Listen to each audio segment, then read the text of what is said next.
நாமத்தில் உங்களை நான் வாழ்த்துகிறேன். நீங்கள் ஆசீர்வதிக்கப்பட்டவர்கள்.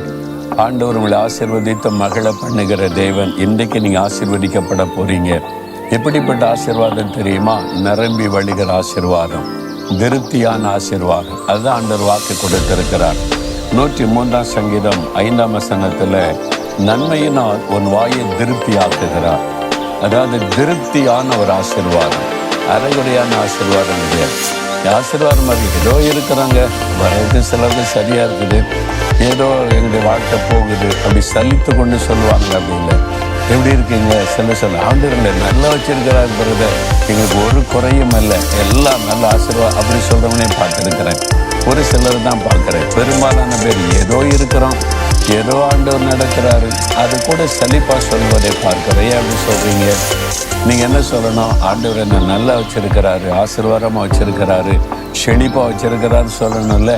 அந்த மாதிரி ஒரு ஆசீர்வாதம் கர்த்தர் கொடுக்க விரும்புகிறார். அதான் நன்மையினால் ஒரு வாயை திருப்தி ஆக்குகிறார்.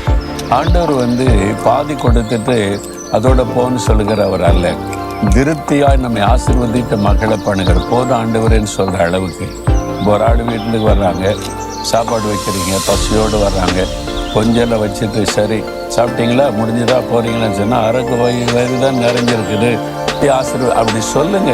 ஆண்டவர் உங்களை அப்படியே ஆசீர்வதிப்பார். நீங்க உங்களுடைய வாயின் வார்த்தையில தான் கெட்டு போறீங்க, வாயின் வார்த்தையில தான் ஆசீர்வாதத்தை இழந்து போறீங்க.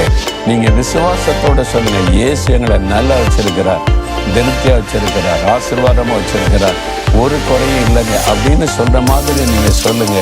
இயேசு அதை பார்த்துட்டு என் பிள்ளைக்கு என் மேலே எவ்வளோ விசுவாசம், என் மகனுக்கு என் மகனுக்கு என் மேலே எவ்வளோ பெரிய நம்பிக்கை, எந்த குறையும் வைக்கக்கூடாதுன்னு நிறைவாய் ஆசீர்வதிப்பார்.